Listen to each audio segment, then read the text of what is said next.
Hi everybody. This is chapter 3 of my series, I Know the End. This is going to be a tough one. I know that ahead of time. I kind of been avoiding it because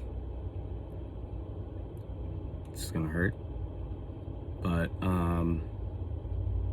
it is really important. So I didn't have any interest in telling this like a linear story, and that's going to become more and more apparent each chapter, but this is chapter 3, the good parts.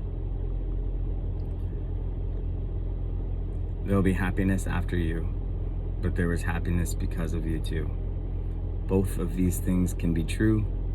There is happiness in our history. Taylor Swift, I've just been dying to put her into this from the song Happiness. You're old, 17 years old. Family dog Simon came to spend his last few years with us. We were a happy home with him. You never felt better than when he would slump his big golden retriever head in your lap while you played video games. You were your most selfless with him. You'll be a good dad. I'd be a good mom. I made you breakfast in bed every single Valentine's Day we were together for. You fought to win me back once.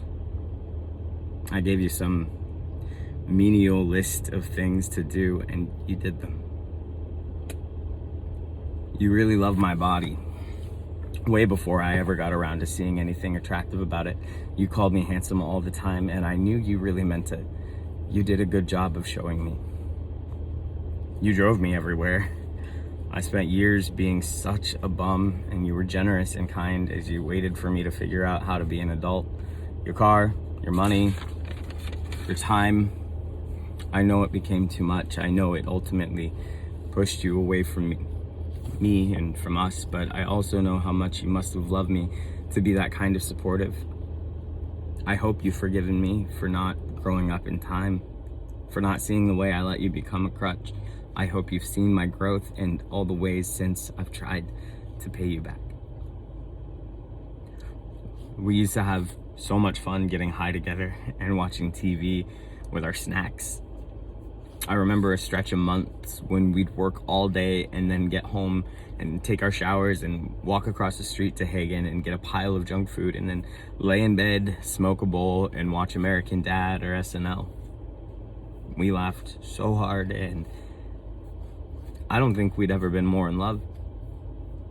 I think of this time as our most precious. We weren't the type to be hyperbolic or crazy about each other, except we were, in moments, in bed, in love. Late night talks about everything and nothing. Me leaning against the sink, you eating from me leaning against the sink, eating from a bag of string cheese, you sitting on the countertop giving me a play-by-play of all the moments in your day I wasn't around for.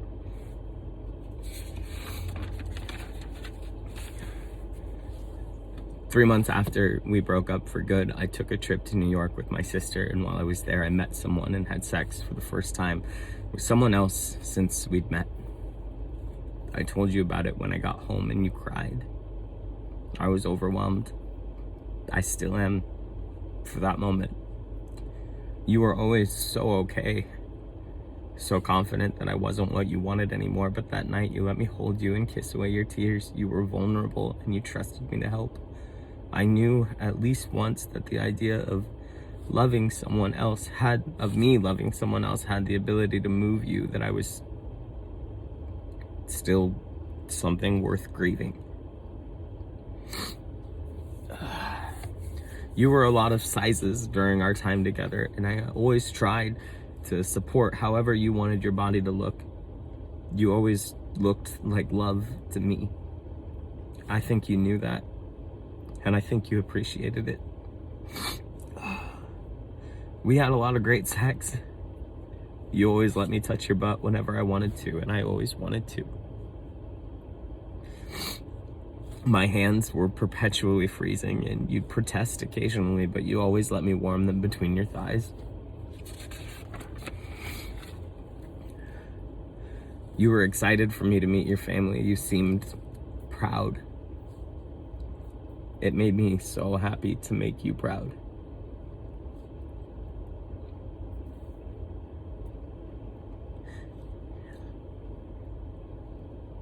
You were home. You gave me the love and warmth to feel like I knew where in the world I belonged, and it was with you. Wherever you were, my place was right next to you. As long as we were together, I would be home.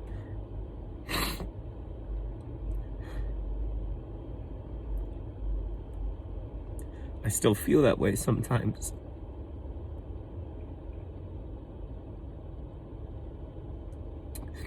And you don't.